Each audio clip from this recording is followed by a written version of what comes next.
us are aware of or even think about. You know, we've got men, we've got women incarcerated, and we need to think about the women who are pregnant while incarcerated and the types of care and what happens to them while they are in custody.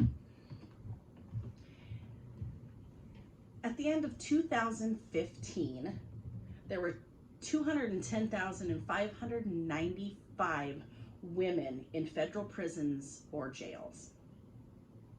3/4 of those women were ages 18 to 44. That's prime childbearing years.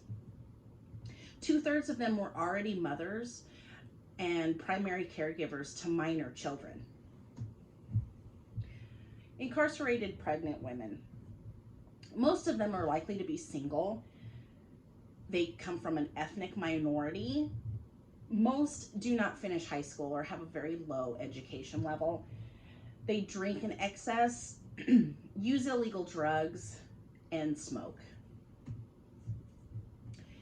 Between the years 2016 and 2017, in a 12-month span, 1,396 women were admitted in 22 state prisons while they were pregnant.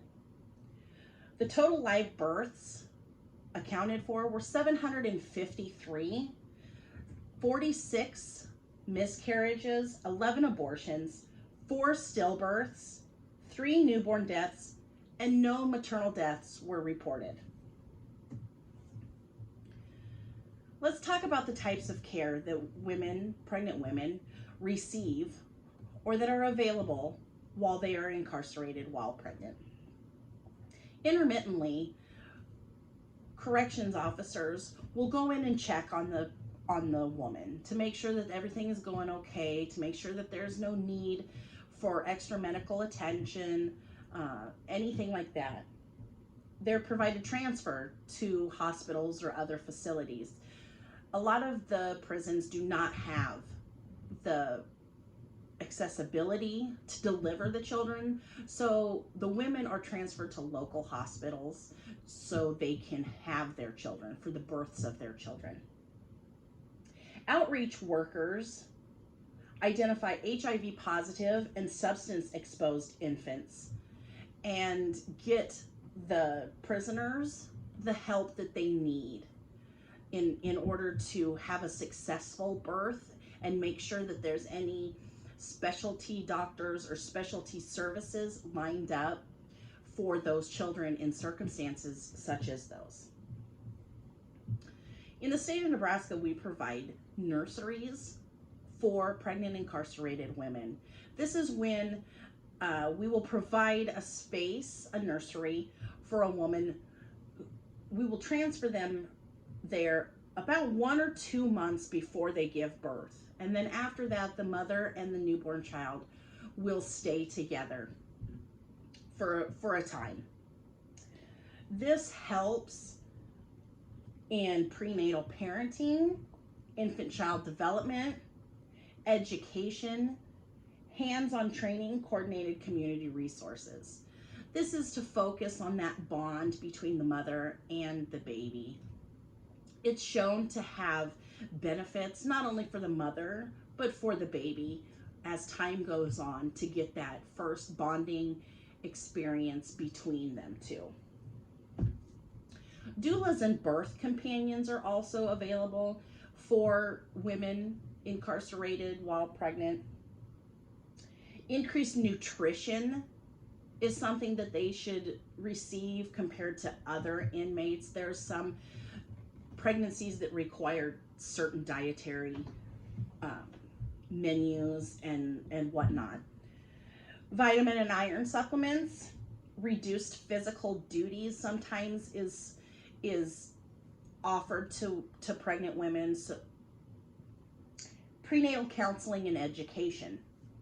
This is all going to help the mother and her health and the overall health of the infant. So it's important that we see to it that these things are being carried out. Nurses as well play a vital role in the prisons when it comes to taking care of the pregnant women.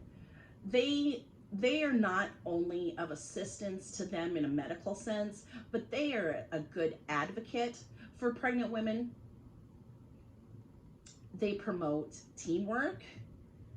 They incorporate standards of care, and they advocate for much needed changes in policies.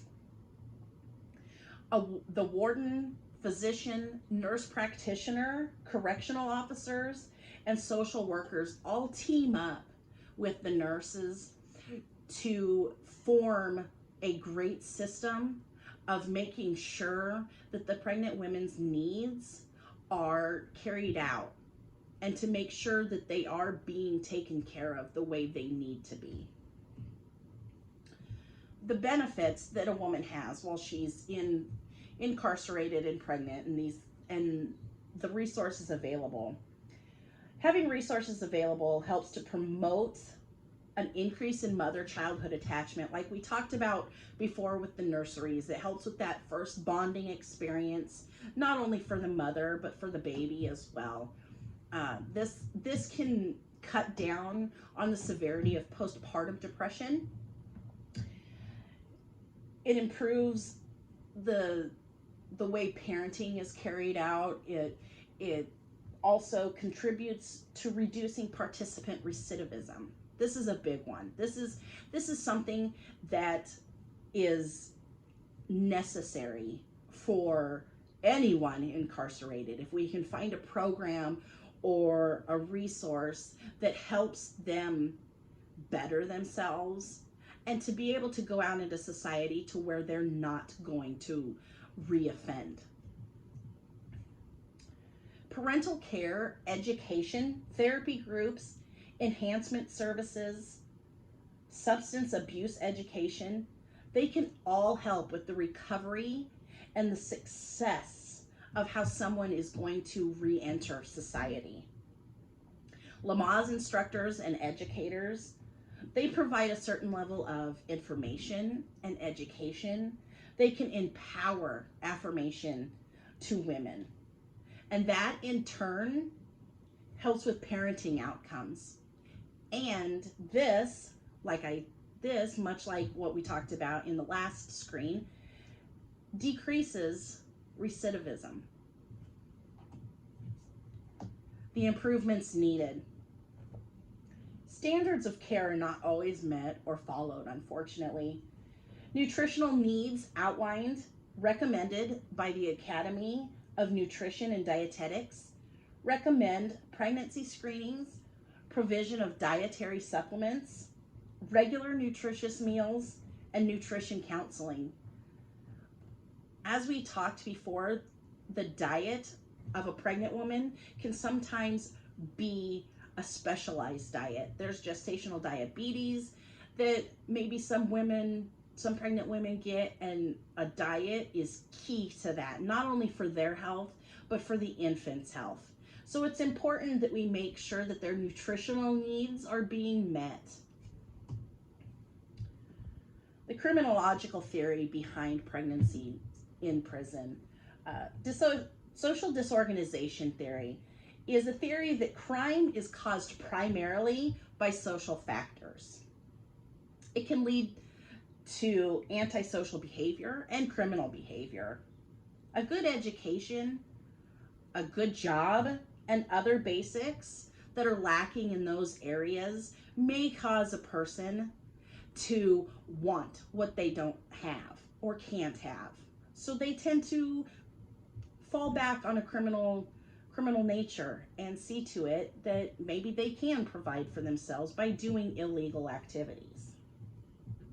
Racial disparity shows that non-Hispanic and Hispanic women are most likely to end up in prison. It also shows in unintended pregnancy, poor maternal health, and lack of access to good health care.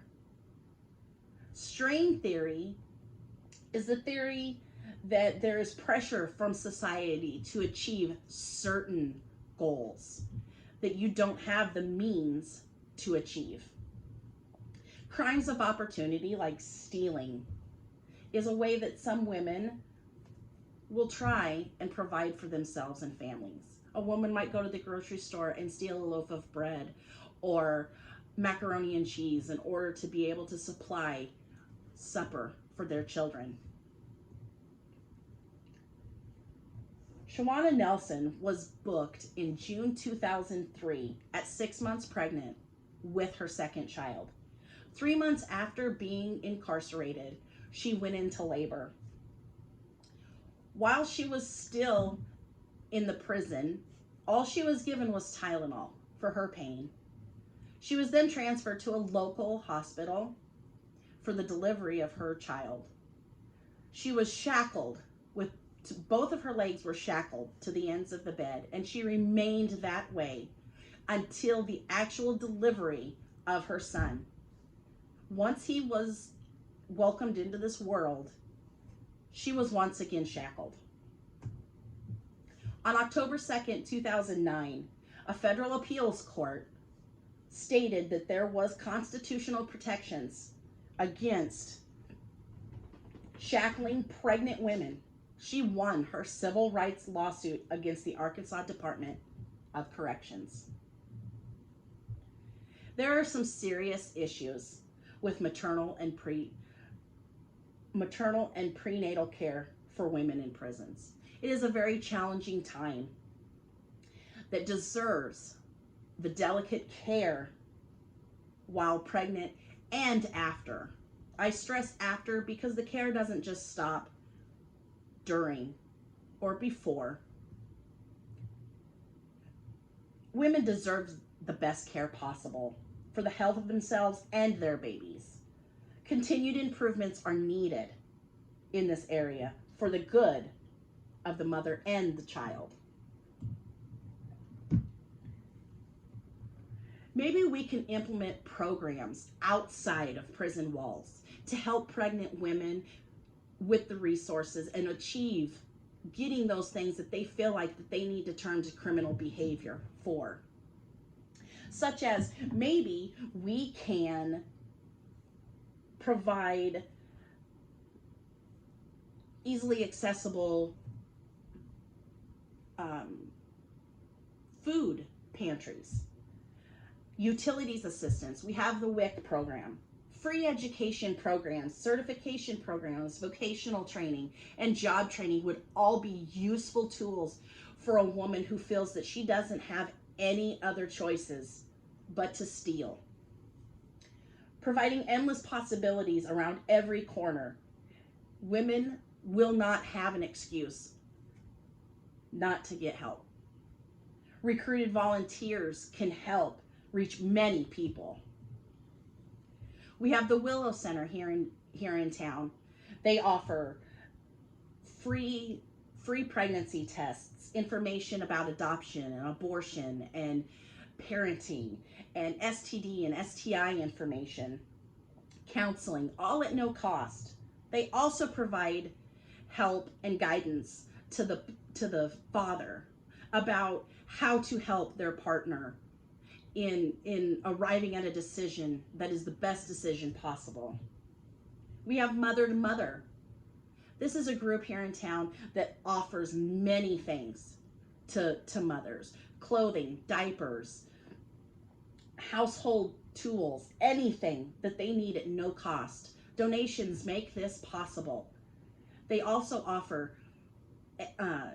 museum trips, zoo trips, picnics in the park, activities that a mother can find a sense of community and be able to provide entertainment for their families.